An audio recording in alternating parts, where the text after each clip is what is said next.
5ই আগস্টের পরে যেই কারণে মানুষ জীবন দিয়েছে, রক্ত দিয়েছে, সেই জুলুম অত্যাচার আবারও শুরু হয়ে গেছে। সেই অত্যাচার আবারও শুরু। জ্বালাও পোড়াও, দখলদারি, চাঁদাবাজি, মিথ্যা মামলা। না, বাংলাদেশের জনগণ আর চাঁদাবাজি দেখতে চায় না।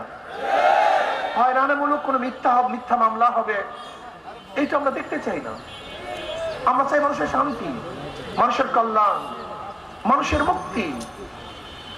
নির্বিঘ্নে মানুষ ঘুরবে, হাঁটবে, চলবে। মানুষ ঋষি হোক, কামার হোক, মজদুর হোক, জেলে হোক, তাঁতি হোক, মেতর হোক, শ্রমিক হোক, ধনী হোক, গরিব হোক, শিক্ষিত মূর্খ, পুরুষ মহিলা, প্রত্যেকটা মানুষের ন্যায্য অধিকার প্রতিষ্ঠা করতে হবে।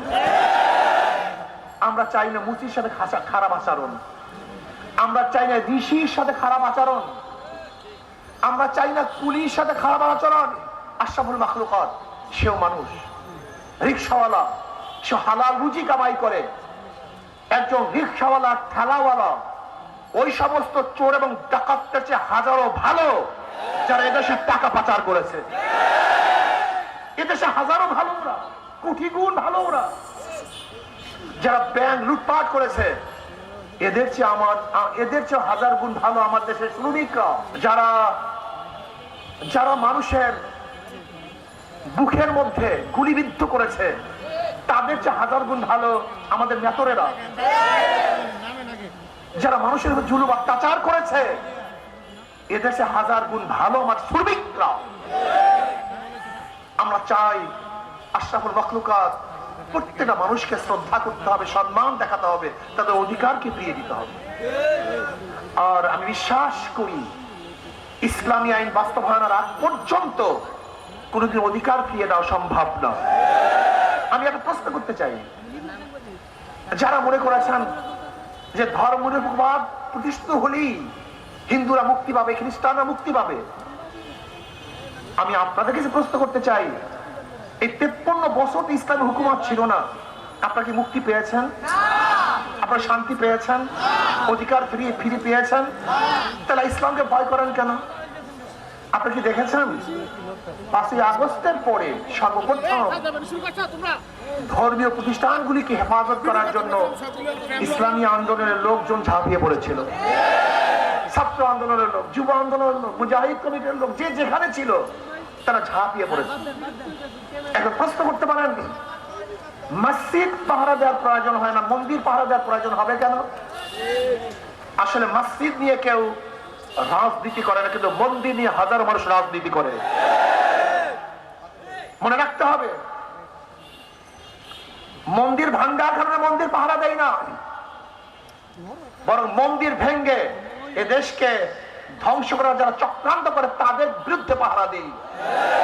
এদেশে কোনো মুসলমান মন্দির ভাঙ্গে না, এদেশে কোনো খাঁটি মুসলমান মন্দির আঘাত করে না, কিন্তু যারা প্রতিমা ভেঙ্গে, মন্দির ভেঙ্গে বারবার রাজনীতিক অস্থিতিশীল পয়দা করতে চেয়েছে, সৃষ্টি করতে চেয়েছে, আমরা তাদেরকে পাহারা দেই যে তোমাদের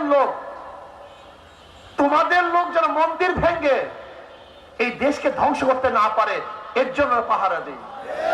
এদেশে কোনো মুসলমান মন্দির ভাঙ্গে না, কোন হিন্দুদের আক্রমণ করে না। নির্বাচন আসবে, নির্বাচনে কি হবে? নির্বাচনে মুত্তাকিন লোকদেরকে ক্ষমতা বসাবেন, আল্লাহ ওয়ালাদের ক্ষমতা বসাবেন, ইসলাম প্রিয় লোকদের ক্ষমতা বসাবেন। যদি ইসলাম প্রিয় লোকদেরকে ক্ষমতা বসান, তাহলে দরজা খুলে ঘুমাবেন, কোনো টেনশন থাকবে না। আপনাদের ডিউটি তারা পালন করবে, আপনাদের খেদমতের জন্য তারা নিয়োজিত থাকবে, কমপক্ষে আপনাদের মাল আত্মসাৎ করবে না।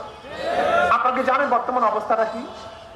18 লক্ষ কোটি টাকা বিগত সরকার ঋণ করছে, 18 লক্ষ কোটি টাকা। এখানে যারা আছেন প্রত্যেকের মাথার উপরে 1.5 লক্ষ টাকা ঋণ। আজকে একটা সন্তান জন্মগ্রহণ করবে, 1.5 লক্ষ টাকা ঋণ নিয়ে তারপর জন্মগ্রহণ করবে। আমাদের বর্তমান বাংলাদেশের গভর্নর বলতেছেন, গোটা দুনিয়ার মধ্যে ব্যাংকের এরকম লুটপাট কেউ কোনোদিন দেখে নাই, সব লুটপাট করে ফেলেছে। সরকারি এমন কোন প্রতিষ্ঠান নাই যে প্রতিষ্ঠানকে ধ্বংস করা হয়নি। আশ্চর্য হয়ে যায়, আজকে সরকার পরিবর্তন হওয়ার সাথে সাথে সর্বোচ্চ বিদ্যাপীঠ ইউনিভার্সিটির ভিসি ভাইস চ্যান্সেলর কেন পরিবর্তন হবে, প্রফেসররা কেন পরিবর্তন হবে?